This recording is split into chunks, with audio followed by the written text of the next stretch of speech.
That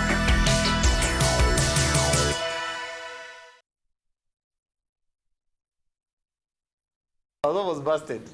Good morning and welcome to 59 Minutes. My name is Levi Koness and it is Monday. We do the Monday roundup. Sorry, we had a bit of a technical issue, but we have sorted it out and the show must go on. My co-host is here and the next occupant of State House. Just get job.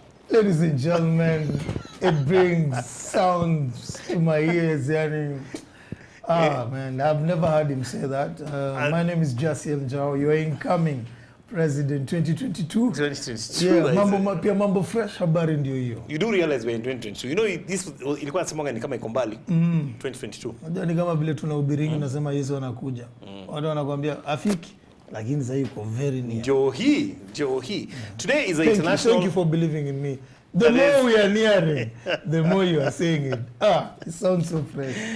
Today is the International Day of Forests. I want to start by just asking our viewers if you can be able to please moja alisema ukigata moja panda mbili. That's the message this morning. Plant a tree. You know, we are in terms of forestation in Kenya, we are now at 10%. We're supposed to be at 10% and we are under it. You know, forest cover. Umeona vile miti ukatwa hata ukienda LD. Okay, wewe si msewa LD. Mimi side like. But Zamani there was a place we used to pass that was very forested on our way to Eldoret. It was, and nowadays around Timboroa there, nowadays you know you can see through the trees. We never used to. Even here towards Njambini. Ukishapita hapo soko mjinga. Ukiendelea that ukishapita hapo. Hapo ulikuwa na miti zingine mob sana. You could never really see. Nowadays you can hata ulikuwa unaogopa gari. Hata ulikuwa unaogopa. Gari biga hapa you are. Itakuwaje, but the way things are going right now, we're not doing very well in terms of forest cover, and we need to do better. Because those are the things that inform global warming, that inform climate change. By the way, it has been really hot, Yeah. Yeah. It's even my daughter has heat rash in the morning, by evening it's gone. It's gone. So, but pia kuna kajoto kingine ka usiku. Kana haribia maneno mengi sana. Yeah. I hear it's a natural family planning. Watu wanasema baridi ikuje. Hautaki to discuss many issues. Mafamilia ziendelee. Lakini siasa ni sawa. Acha tukuje kwa siasa. Because we always talk the political happenings of the week. This week interesting things happened. The UDA held their delegates conference. They chose William Ruto as their presidential candidate. Yes. And he had just come back from the tour of the Americas and the US, and, you know, and then Baba left and went to the UK. The UK. And just is soon leaving. UK boss. Lazima inaka huko ndio stop over yetu. Lazima tuende States na UK. Yeah, I went to the UK, mambo ya Kenya to the UK. And interesting things have been happening. I don't know, we have some clips to play in terms of just showing us what was happening around the UK. We can be talking as we say that. But what are your thoughts about Baba's trip? Baba has gone to cement his authority as a presidential candidate, not the next president, Tukoengi. And he has also gone to do damage control. Yeah, damage control. Because what Ruto did or said, Baba is in the mood to correct the wrongings of the DP. Yeah. There were some memes going around that he slept during, I think, one of the meetings. Even Mudavadi addressed it in Murang'a. In Kiambu. Alisema alikuwa analala. But hii mambo ya kulala, you know, these people they really go. Even when I look at their day, I wonder how they do not sleep. Because if I was to go through such a day myself, my goodness, I can imagine the exhaustion that would be there. Hebu niambie wewe ni presidential candidate. Sasa siku inaanza saa ngapi? Na inaisha saa ngapi jamani? Na mnalala saa ngapi? Sasa the thing is Baba lazima tuweke pia age factor. Unaona? Ruto alali. Ruto analala. Hakuna picha nimeona jana Twitter. Wewe unasema nini wewe? Ona vile nakuja sasa. Ruto halali. Kuna picha nimeona jana pia yeye amechoka choka. This thing Levi Kores, jibu swali yangu. Ruto analala. Ruto analala. Hakuna mtu halali. Kila mtu analala mahali. Sasa nilijua tu tutaendelea where we left from last week. Yeah. So baba ndio kila Look, mtu. there were cameras in parliament. Every time there's a presidential address in parliament, President amekam and address kuhusu state of the nation. They're always MPs sleeping. In fact, it got to a point where the press are now banned at some point from covering sleeping MPs. So now are we discussing parliament or presidential candidates? The point I'm trying to point to is this. Kuchoka ni kuchoka. Happens to all of us. Age notwithstanding. Aya, sawa Levi. Hapa naona hiyo area. Hata wewe tukikupress hiyo area utakaki kusikia hata akiwa na ni baba he campaigns hard. He travels a lot and he deserves some sleep. If only would give him a reserved area. Acha kulala kwa meetings. Does that sound okay? I think the aides are the ones who, I think if I was the aide of a boss who began to sleep, I'd do something about it. E.g. Red Bull gives you wings. No, unamsha mkubwa wako. Unasonga hapo ni kama una whisper kitu kwa masikio yake unamwambia boss. Unalala, you can take a break. So you agreeing with me? He can easily take a break, go to the bathroom. So you agree with me that his campaign guys are letting him down? They're letting him down. They are. I think in that regard, like I said, I'm surprised that more people are not sleeping because these campaigns are rigorous. Yeah. But I also think the handlers should also be so concerned about the photo optics always, you know, because maybe you have not slept in 20 meetings, but the one you sleep at, you're now characterized as, you remember how they called, Biden Sleepy Joe, Trump, because of one meeting, Biden alikuwa nakaa, ni kama hayuko. Yeah. Mr. Muta Sleepy Odinga, I respect him so much. No, but Trump used it against Biden quite a bit. But I'm just saying, in terms of handlers and what handlers do, they should be able to be on top of the game there. That's true. I agree with you. You know, you go to your boss and whisper in his ear and say, hey, boss, come on, Lala, can we just take a walk? Because if he woke up and went to the bathroom, for example, no one would complain. They all know we all have natural needs. He could go there, get himself in order, 10 or so minutes, come back. How old is Baba now? 70? He's 76. 76. Okay. Yeah. Miaka zimesonga. Mimi ndio nasemanga as a presidential candidate and my two opponents, Baba and DP William Ruto, I have no problem with Baba. Tunafaa kumwacha arrest. I've always espoused here aende alale tu. Hiyo tumwache apumzike. Anasema bado anataka self actualize. He has fought for the liberation of this country. Tumwache alale. Tuacha mimi na Ruto tusikumane hapa katika. So as for me, I will not be addressing him. I respect him so much. Do you know how much anaweza collapse? Akidai ni pressure mnampatia. Do you know how much self-actualization plays a role in things? For example, Professor Samongeri, he's 84. He's running for governor of Kisii. You know? He's been senatized, but he's running for governor at 84. He's still trying to self-actualize. Be relevant. Yeah. There was that guy, what was his name? The late Maruge. Went to school. He went to school at how old? At 84. He had never known how to write and read. He said, at least it makes sense. Kabla sijaguza at least kalamu na karatasi. Hiyo alijua nikienda binguni lazima niimbe na Kizungu. Si lazima. Acha hiyo story. Alijua heaven kuna lugha tutakuwa naongea universal. So wengine wanaenda kufanya nini? Relax ulale. They self-actualization. But the question I think that we need to ask ourselves is, when is self-actualization detrimental to self? When you sleep all the time. That is the thing. When you're sleeping all the time, that is detrimental to you. When is it detrimental to self? When you're sleeping all the time, even in a conversation, you're sleeping. Because I read about a Japanese man at 97 who ran a marathon. Japanese, not Kenyan. Wow. Those are the differences. That's Japanese. a drive, you know. Yeah? Let me tell you, I've worked with these Japanese guys. They used to, like in a TV studio like this, they'd put food in the ceiling for 3 months. After 3 months, they cook it. And it will make you live long. Bro, you eat. Huh? Gas is natoa. So Japanese 87, we understand. 97, sijui we understand. Kenyanese, hapana boss. Hapana. You know, I saw Baba, now that you have spoken, yes. I saw Baba inauguration train trip to Kisumu. Uli Jamata nilishindwa, why did they allow that interview to be taken? People should go check it from another media house. I'm going, this train is very... Nikasema, unde opponent wangu. Mi hata hapo sina opponent, wacha nikwambie ukweli. Sina opponent. Juu sasa nakuwa nikimwatu sasa sema, kijana akizaliwa nilikuwa apigania uhuru. No.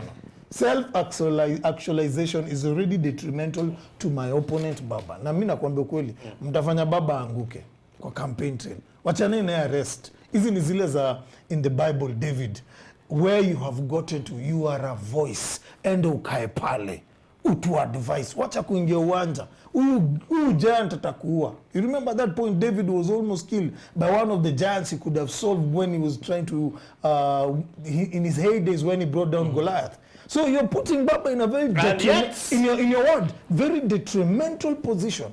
Wacheni ya relax bondo tumuende advice. I knew you'd say that. Ni kama nilikupatia tu nini? Troopers. Ufunge bao. At least leo umekuja upande wangu kidogo. Tunaongea, I am very diplomatic and very fair. Thank you. But by the opening statement of this show, what we see.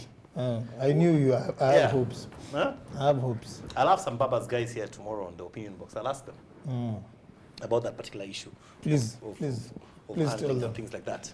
But let's go to the crux matter. The crux of the matter was the issue about going abroad.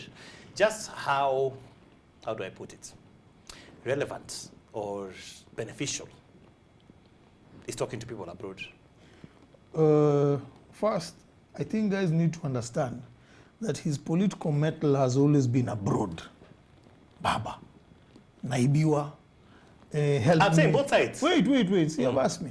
So now, at this particular juncture, in fact, when he arrived, you remember he mentioned and said, don't forget, the DP came here with the Kenyan taxes money, 110 million. I am paying my own fare. So he's trying to show how much of a presidential candidate he is, or presidential, the way he handles himself, that he's more lenient to the Kenyan people. That's why I say this time round it was more of damage control, because now it looks like the DP is the one who is crying. You guys take care. We are going to be stolen elections. And then Baba says, by the way, if I lose elections, I'm democratic. I'll accept. Like Nikipindi, I accept. So for me, those trips are not new. They will be new to me. Because I'll be addressing a new audience, handling the diaspora needs, because they're the biggest financial contributors to the economy of Kenya, among the top. So I'll be addressing them. But this guy, for Baba, for me, it was purely damage control, what Ruto did. Yeah, so that umeongea tu kuhusu Baba. I'm asking, is it beneficial for political aspirants? Political aspirants? Across the divide. It is only me. Who else? Even Dr. Ruto, in terms of going abroad, to talk to the people abroad. Hiyo ilimsaidia, kwanza alikuwa amebaniwa. Hiyo ilimsaidia yeye. There is no other opponent. It is only me remaining. Yeah, so it will be very beneficial. So in matters of beneficial, Baba is not beneficial. Ruto, it is beneficial. Now the West and the state and the UK, they're beginning to see he's a force to reckon with. For Justin Njau, it is more beneficial. The nations are beginning to acknowledge there is a presidential candidate. You know, the people abroad actually give money to a campaign, unlike the people here. Hapo mtu if they like sera zako, they can easily contribute to your cause. Yeah. They can also get other people to contribute to your cause. Yeah. And I think that's part of the reason why most people go abroad is not so much the vote question, but I think it's a money question. True. It's searching for funding. But there's something you say there that's very interesting in terms of Baba not accepting the results. I ask myself increasingly, but who will? The way we are right now, Jaziel, who will accept they've lost? Look at the campaigns, the way they're being run. UDA campaign, Azimio campaign. Is there anyone there who strikes you None will accept. Like tomorrow, if their opponent is announced the winner, they will say, you know what, I wish him all the best. None. And that is why I'll repeat, and I think I mentioned it here one time. This is our 11th episode. I'm marking notes. That is why God has to lift Jaziel Njau for balance and peace in this country. Who will accept Jaziel as one? No, Jaziel will come in to tip the scales. But who will accept? They will accept because if wanasema Jaziel kwanza ni angalia tuongee hivi, Ruto 4 million. Sawa. Baba 4.2 million. Sawa. Jaziel 2 million. Jaziel akienda side yoyote juu si tumeform next government.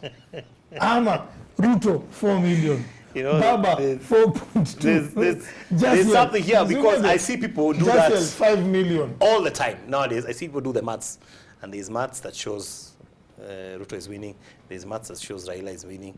There's maths that shows a third force has come up really, really hard. And I've seen the people who are struggling with the third force as well.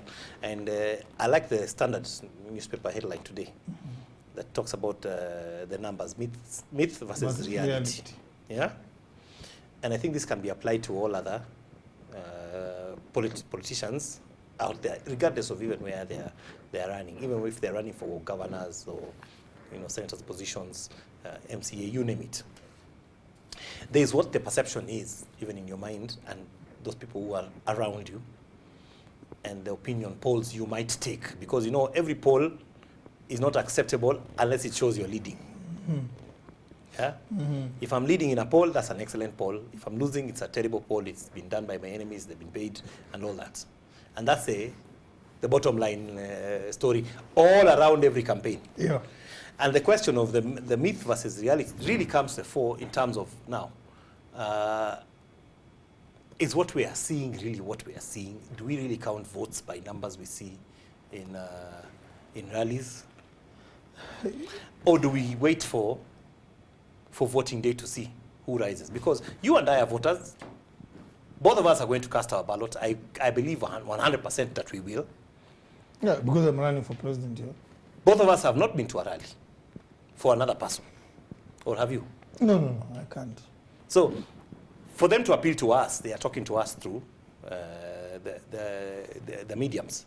But all the other people who are going to those rallies, are they really a reflection of that reality? There is a perception being created, and one of your rival stations. Or will someone be shocked on ballot day that I may not have the numbers I thought I did, or I may have more numbers than I thought I did? In terms of crowd mobilization, let's look at Hillary Clinton. She kept on asking, with this Trump thing, where are they getting all these guys? Are they paying them? And there was a fanatical move for Trump that couldn't make sense, all right? Because even the financial muscle that the Democrats had organized was far much more than Trump. Trump was using his own money. But again, not by power, not by might, but... No, but the Democrats were right. They won the popular vote. They were right in terms of numbers. They had more numbers than Trump. And they were asking themselves, the question is, themselves, where are these guys coming from? The crowds. Because they thought they had the crowds.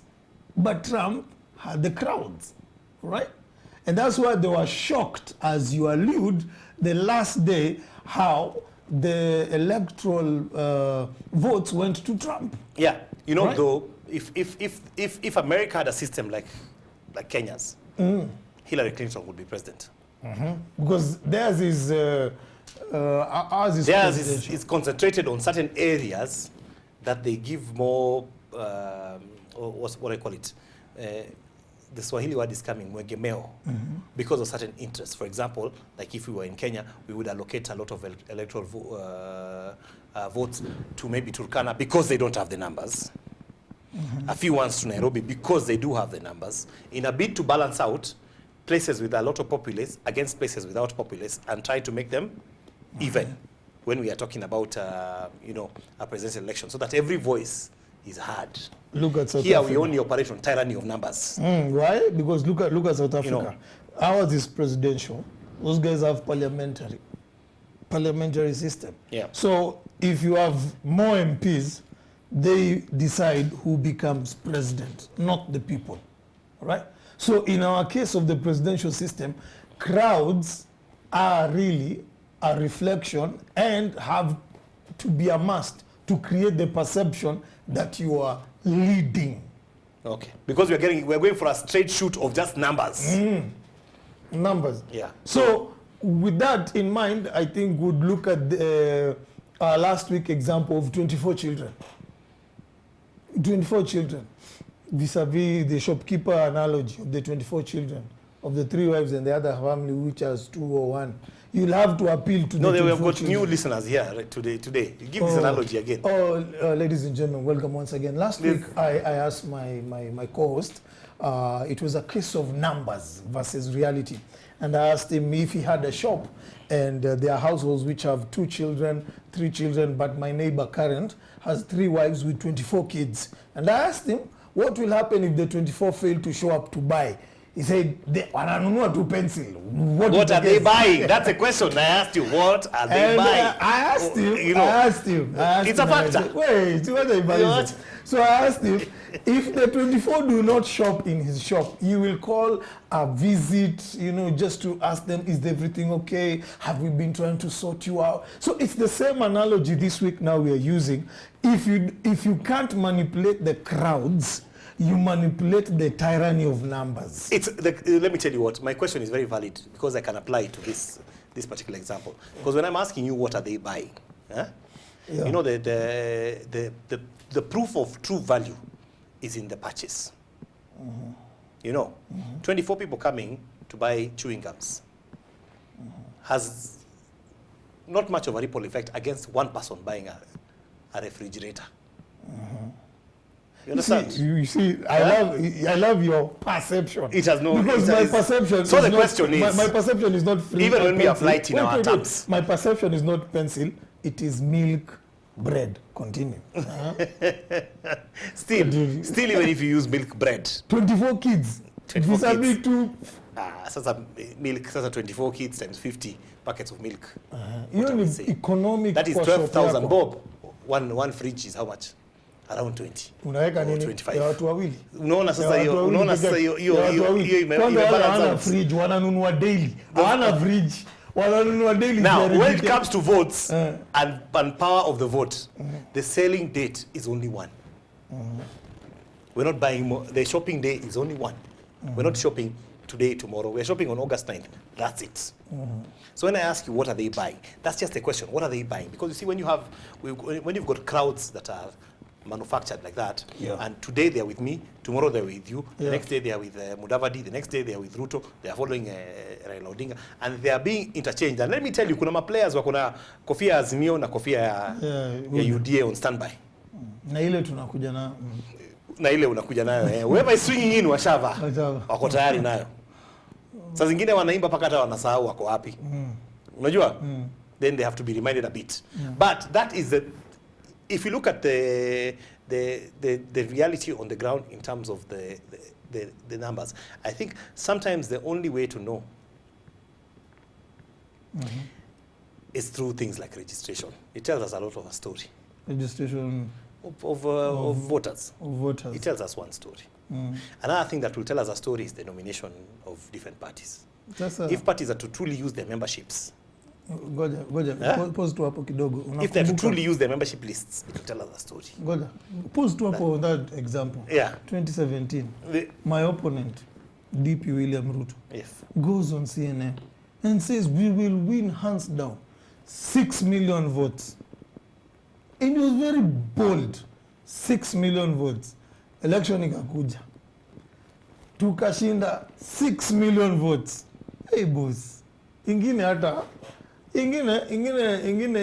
Levi Kores.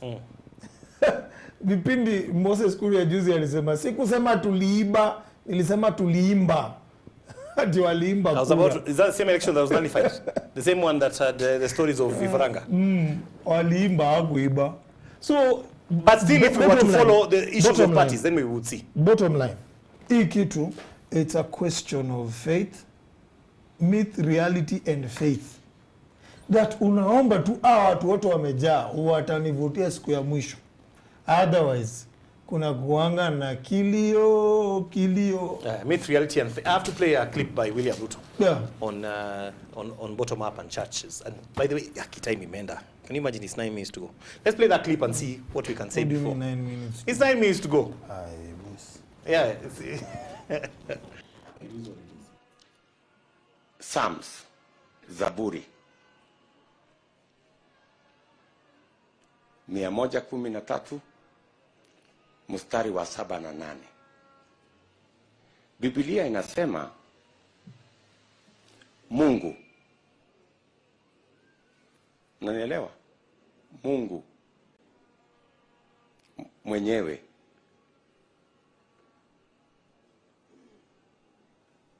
humtoa mtu mnyonge mavumbini. Na Mungu mavumbini pale bottom, Mungu anamtoa mtu mavumbini. Mavumbi haiwezi kuwa hewani, mavumbi iko kabisa chini pale, na mahali watu wengi hawataki kuwa.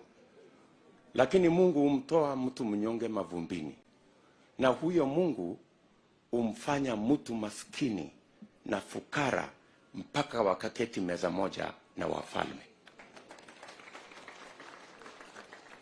Hiyo ndio neno la Mungu. So God lifts the weak from the dust and sits them with kings. Na hiyo ndio bottom up. Hakuna explanation ingine tunaongea. That is the explanation ya bottom up. Na sikukuja hapa kanisani kusema bottom up. Nimekuja tu kusema Saburi 300. Wasikia political preacher tuambie. As a political preacher, once again, umenadu jamaji hiyo. Yani atachukua anything. Sasa hii yuko kwa church. So haezi leta economic model ya bottom up. Haezi isi rally anaambia watu ati tutoke bottom, tuende up. Toka bottom, sasa hii ni church. Bottom up is simple. Mungu anainua watu. Aya nikwambie, no wonder he was a former preacher. And that's why I tell you, put everything aside between my two opponents, Baba and the DP. As long as unaweza simama tu useme Mungu, mimi niko safe somehow. I told you this year, watu ni watatu, hakuna farasi. It is Saul versus Goliath and David. Na David ameshoa. Biblia inasema sio wote waniitao Bwana. Watakao wataingia paradiso. Isn't that biblical? Sasa wewe unasema as long as mtu amesema Mungu. Unajua there's something, there's something we always say. We used to have those guys when we were growing up who would come to our house and they would start with Bwana's Fiwe and they would tell long stories about what the Lord had done for them. And then one day one of them came, and when he left, my father was like, this man is just a con man. Sijui alikuwa amemcode nini. We have a lot of, and I'm not disparaging the DP, I'm just saying that simply calling on God doesn't make someone godly. Don't you think so? Sasa, you see, this is where now as a political preacher, this is hermeneutics, exegesis, all in one. When you're using the context of not all the call me Lord, Lord shall enter, even he says that many will come casting out devils in my name. I never, depart from me, I never knew you. That's a different breed.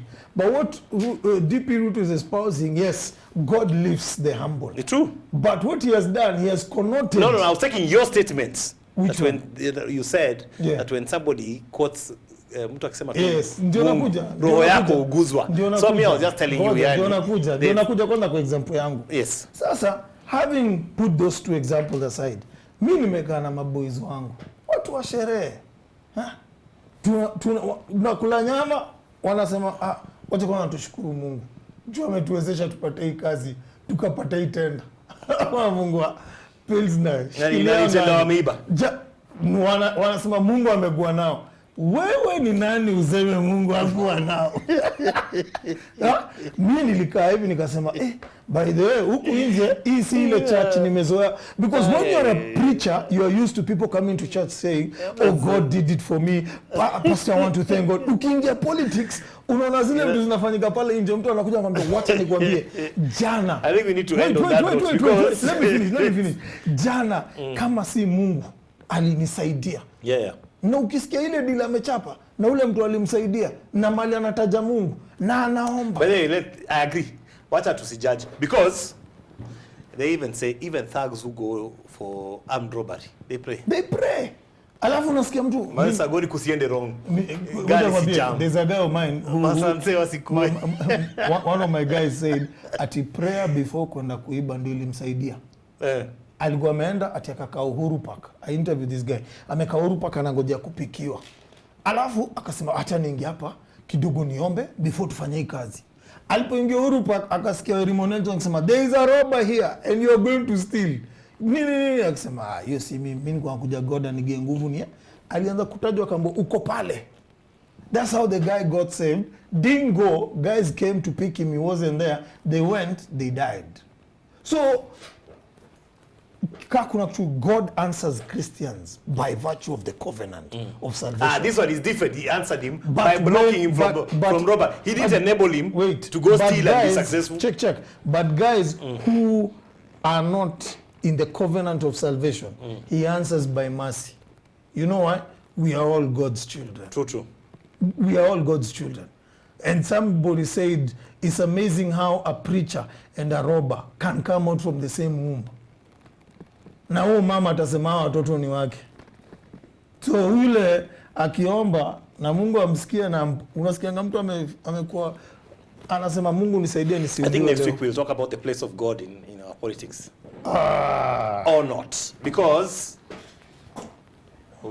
for a church that says, for a state that says we have separated state and religion, we've truly intertwined the two. And it's necessary. And we have brought it into the church. We've brought it into our gatherings. We have brought it into, even our statements, political statements. God is up. I don't think we have had an election that has more mention of God than this one. What did I tell you tukianza November? By the end of this, it will be a spiritual election. I told you, it will be spiritual. It will be hii camp haijui Mungu na hii camp iko na Mungu. Na akimlilia, alafu kuna ile sasa ya Jasiel imekuja katikati. Sasa wako na Mungu wa ukweli. Na mko wapi? Sasa umeona third force vile tumeamka sasa.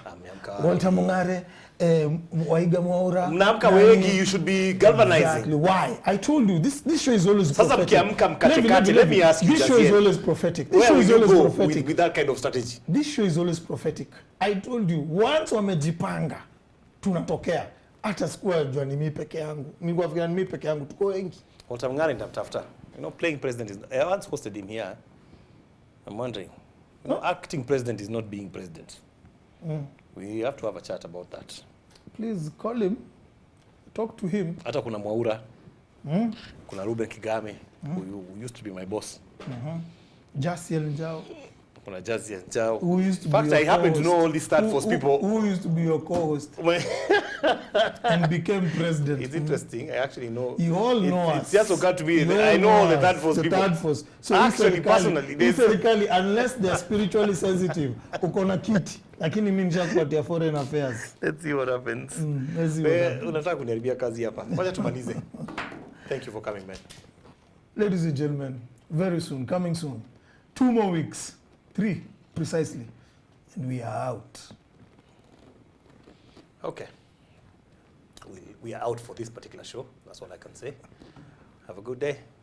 See you tomorrow, God willing. We are talking more about politics. This week is full of a lot of political shows, but we also have quite some inspirational stuff towards Thursday and Friday. You want to tune in and watch us. God bless you. Good day.